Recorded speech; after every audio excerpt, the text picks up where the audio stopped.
ఎక్కడో భీమనాథుడి దేవాలయం ఉంటే నువ్వు ఎక్కడో ప్రవహించడం కాదు, భీమనాథుడి దేవాలయం మెట్ల ముందు ప్రవహించాలి. అప్పుడు లోపల నుంచి కలశ తీసుకొచ్చి ముంచి ఆ కలశ పట్టుకుని వెళ్ళి స్వామికి అభిషేకం చెయ్యాలి.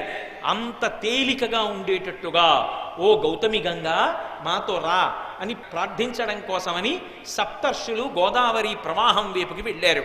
గోదావరి ప్రవాహం వంక చూశారు. శ్రీనాథుడు అంటాడు, గోదావరి గోదావరి గోదావరి అని చొపలుకు గుణవంతులకున్ గోదావరి తల్లి సంపాదింతు కదమ్మ నీవు భవ్యగుణంబుల్ అంటాడు. ఆ గోదావరికి ఒక అధిష్టాన దేవత ఉంది. ఆ గోదావరి దగ్గరికి వెళ్ళిట 3 మాటలు గోదావరి గోదావరి గోదావరి అంటే చాలు, దగ్గరికి కూడా వెళ్ళక్కర్లేదుట. ఎంత దూరంలో ఉన్నవాడైనా సరే కాశీఖండంలో చెప్పినట్టు గంగానది గంగానది గంగానది అనుచుపలుకు పుణ్యాత్ములకున్నట్టే గోదావరి గోదావరి గోదావరి అనుచుపలుకు గుణవంతులకున్ గోదావరి తల్లి సంపాదింతు కదమ్మ నీవు భవ్య శుభంబుల్. అంత గొప్పగా శుభములను అనుగ్రహించగలదట. గోదావరి నదీస్వరూపం కదా, గోదావరి నదీస్వరూపం అయితే నీరైతే మనకి అనుగ్రహాన్ని ఎలా ఇస్తుంది, అభ్యుదయాన్ని ఎలా ఇస్తుంది, మన కోరికలు ఎలా తీరుస్తుంది అంటారేమో. సప్తర్షులు గోదావరి ప్రవాహం దగ్గరికి నది దగ్గరికి వెళ్ళి స్తోత్రం చేశారు. ఆపాతాళ గభీర నీరకు సుధాహారామలఛాయకున్ ద్వీపాలంకృతికిన్ మహేంద్రనగరీని శ్రేణికాయష్టికిన్ తాపాపాయ విధా విహర్త్రికి మహోధన్వాధురాలింగన వ్యాపార ప్రతిపన్న సౌఖ్యకును సాష్టాంగంబు గంగమ్మకున్ అన్నాడు. పా ఏమి పద్యరచన చేశాడు మహానుభావుడు. ఆపాతాళ గభీర నీరకు, ఎంత లోతైన ప్రవాహంగా శంకరుడి యొక్క జటాజూటంలోంచి బయటికి వచ్చి అక్కడ గంగమ్మ త్రిపథగా ఎలా ప్రయాణించిందో ఇక్కడ గౌతముడి యొక్క అనుగ్రహంతో వచ్చి ఆ గౌతముడి వెనకాతల అలా ప్రయాణించింది. ఆపాతాళ గభీర నీరకు, లోతు తెలుసుకోవడం కష్టం, అంత లోతైనటువంటి నది పాతాళలోకం వరకు ఉందా అనిపిస్తుంది. ఆపాతాళ గభీర నీరకు సుధాహారామల ఛాయకున్, ముత్యాల హారం ఎలా ఉంటుందో అమృతం ఎలా ఉంటుందో అంత తెల్లటి నీటితో ప్రవహించి వెడుతూ ఉంటుంది. సుధాహారామల ఛాయకున్ ద్వీపాలంకృతికిన్, గోదావరి నదికి ఉన్నటువంటి ప్రత్యేకత. గోదావరి ప్రవాహంలో మధ్య మధ్యలో పెద్ద పెద్ద సైకతాలుంటాయి, ద్వీపాలుంటాయి. ఆ ద్వీపాలని చుట్టుకుని వెడుతూ ఉంటుంది. వెడుతున్నప్పుడు దూరం నుంచి చూస్తుంటే అబ్బా ఎంత సౌందర్యమో, మహానుభావుడు పల్లకీలో ఆ గోదావరి పరివాహక ప్రాంతంలో వెళ్ళి ఉంటాడు. ఆ కోటిఫలి నుంచి కోరుమల్లి ఆ గోదావరి నదీ తీర ప్రాంతంలో వెడుతుంటే ఆ గోదావరి వంక చూస్తూ ఉంటే నిజంగా ఆ మధ్యలో ఉండేటటువంటి ద్వీపాలు, ఆ తెల్లటి నీరు, ఆ ప్రవాహం అసలు ఆనందంతో మనసు రంజిల్లిపోతుంది. అందుకే ద్వీపాలంకృతికిన్, యానాం పట్టణం దగ్గర పెద్ద ద్వీపం బ్రహ్మాండమైనటువంటి వేగంతో వెళ్ళిపోతుంటుంది గోదావరి ప్రవాహం. ద్వీపాలంకృతికిన్ మహేంద్ర నగరీని శ్రేణికాయష్టికిన్. ఏమి మాటలు అన్నాడండి నిజంగా. స్వర్గలోకానికి వెళ్ళాలనుకుంటే శరీరాన్ని వదిలి వెళ్ళాలి. కానీ అమ్మా గోదావరి, నువ్వు ఎంత అనుగ్రహం ఇవ్వగలిగిన దానివో తెలుసా?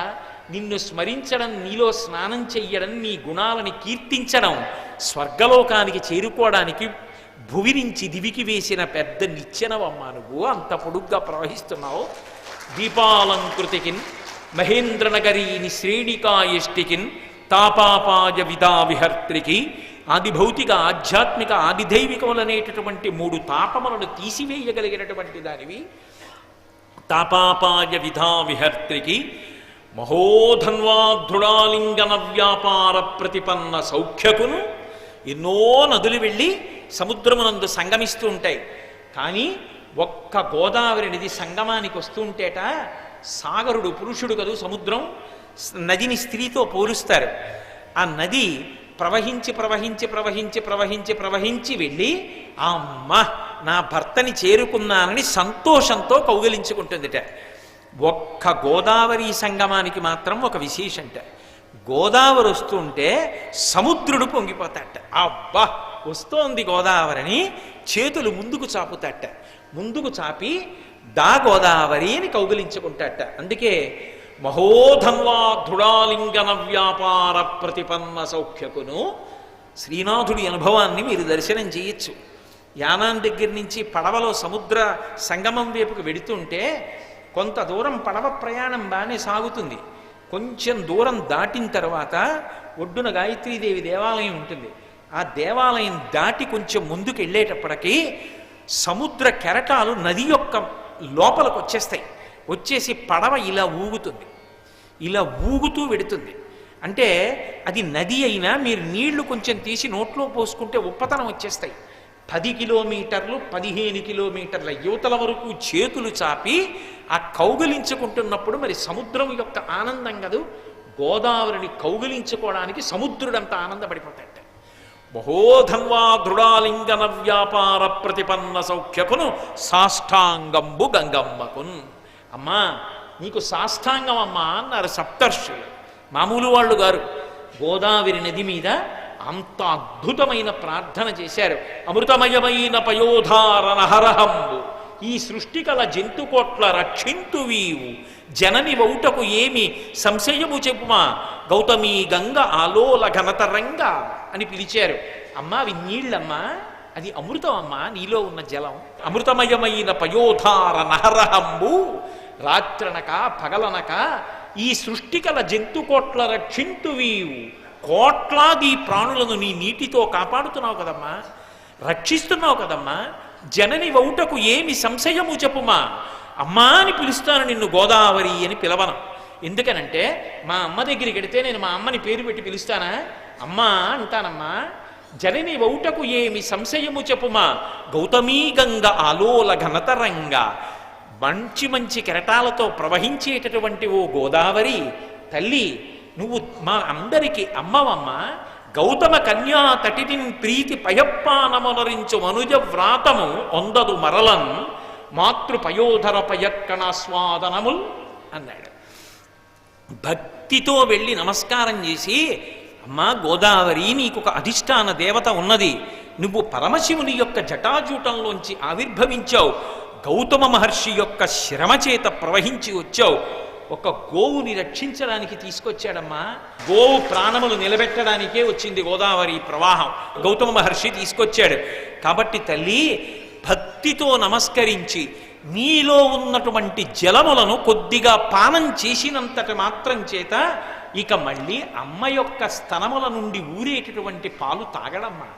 అంటే ఈసారికి శరీరంతో వచ్చాను కాబట్టి నీ నీళ్లు తాగే అదృష్టం లభించింది, నీ నీళ్లు తాగాను, ఈసారి పుట్టేశాను కాబట్టి ఆఖరిసారి శరీరం విడిచిపెడుతున్నాను, ఇక మళ్ళీ అమ్మ పాలు తాగాలంటే అమ్మ కడుపున పుట్టాలి, ఇక పుట్టనమ్మ.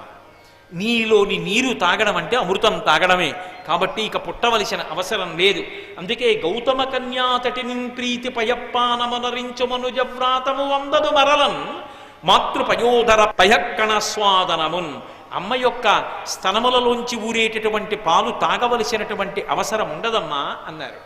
అలాగే గౌతమికిన్ పంచమహాపాతక పటలాంధకార పాటన విధిరాట్ గౌతమికిన్ ఆతతమతి నమస్కారమనరింతుము. ఆ తల్లి ఉన్నదే ఆమె పంచమహాపాతక పటలాంధకార పాటన విధిరాట్ గౌతమికిన్ పంచమహాపాతకములను కూడా పోగొట్టగలిగినటువంటి శక్తి అంతర్లీనంగా ప్రవాహంలో ఉన్నటువంటి అమృతతుల్యమైనటువంటి గోదావరి నదివమ్మ నువ్వు. ఈ మాట చెప్తున్నది సామాన్యులు కాదు, సప్తర్షులు చెప్తున్నారు గోదావరి దగ్గరికి వెళ్ళి. ఎవరికి? నీటితో చెప్తే నీరు ఎలా వింటుంది? నీటికి కాదు చెప్తున్నది, ఆ నదికి ఒక అధిష్టాన దేవత ఉంది, ఆవిడ వినాలి, రావాలి వాళ్ళ వెంట. ఎక్కడికి రావాలి? దక్షారామం దేవాలయం ముందు ప్రవహించాలి, మేం తెచ్చామన్న సంతోషం వాళ్ళకి కలగాలి. అందుకని వెళ్ళి అడుగుతున్నారు. పంచమహాపాతక పటలాంధకార పాటన విధిరాట్ గౌతమికిన్ నమస్కారం బాతతమతి చేయుదుము ప్రయత్నం వెసగన్. అమ్మా ప్రయత్నపూర్వకంగా తల్లి గోదావరి నీ దగ్గరికి వచ్చి 2 చేతులు కలిపి మా శిరస్సు ఉంచి నమస్కారం చేస్తున్నావమ్మా అన్నారు. సర్వం శ్రీ ఉమామహేశ్వర పరబ్రహ్మార్పణమస్తు. స్వస్తి.